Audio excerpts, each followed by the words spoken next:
Hello, algebra students. This is covering lesson 4.4 in our fourth unit, and today we're going to be discussing direct variation. So what is direct variation? Direct variation is any situation that can be described by the form of a linear equation as y equals a times x, where a is not equal to 0. A is a number that is called the constant of variation. So what I want you to look at is notice we don't have, this doesn't quite match our y equals mx plus b situation, does it?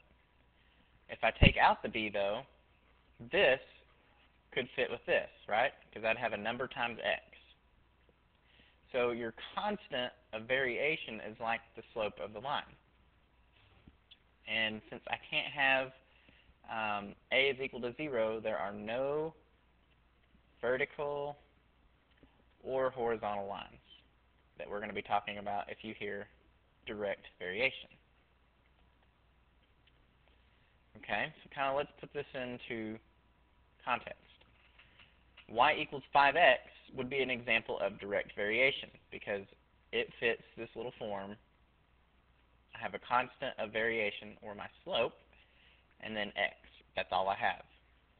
Y equals x plus 5 is not an example of direct variation because it cannot fit in that y equals ax.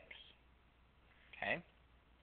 And basically what it means if you use direct variation is if it works in a proportion.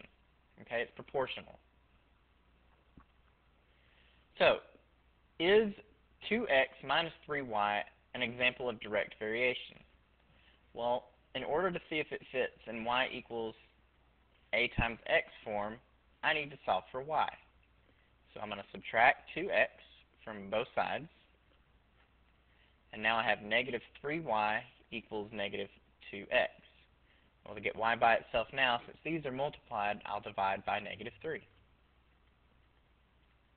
And a negative divided by a negative makes a positive, so I have 2/3 x.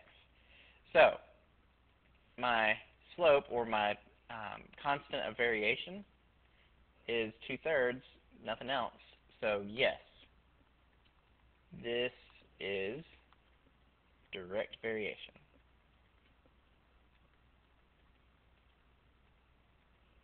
Okay, one more.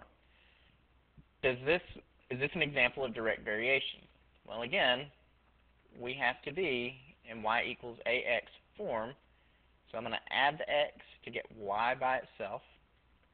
So I'll add that to both sides. And so I have y equals x plus 4. Can I fit this into this? Well, I can't because I've got that plus 4 on the end. So no, this is not direct.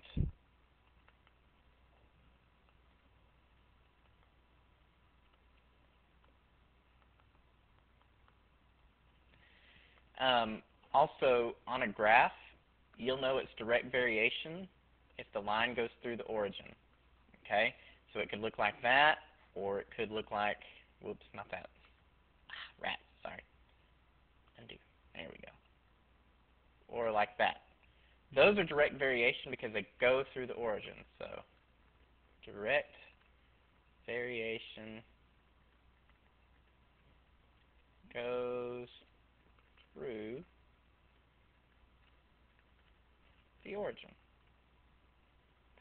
So your junior high skills of proportionality will come in handy here. Okay, moving on. So here's our big problem of the day. It says the number S of tablespoons of sea salt is needed in a saltwater fish tank varies directly with the number W of gallons of water in the tank. A pet owner recommends adding 100 tablespoons of sea salt to a fish gallon tank. Write a direct variation equation that relates W and S. So I know that the amount of salt that I need should be W times X. Or I'm sorry, A times W. We changed things up. Sorry. A being my slope, or my variation constant, and W being the amount of water. Okay? So this is my direct variation equation. Now, they said, how many tablespoons should be added to a 30-gallon saltwater tank? Well, before we dive into that, I have to figure out what is A. So, on this one it says I've got 100 tablespoons of salt to 20 gallons of water. Okay? So to find my constant, I'm going to divide both sides by 20. And so I know that, my constant equals 5. Okay? So now I'm going to start with this again, AW. So I'm needing to know S. I know that my constant of proportionality or of variation is 5.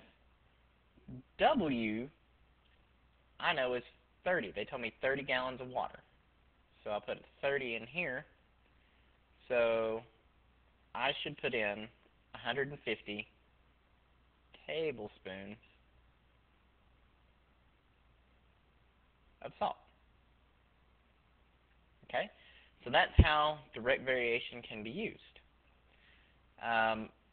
Be sure that you have your notes for tomorrow, and we'll see you then.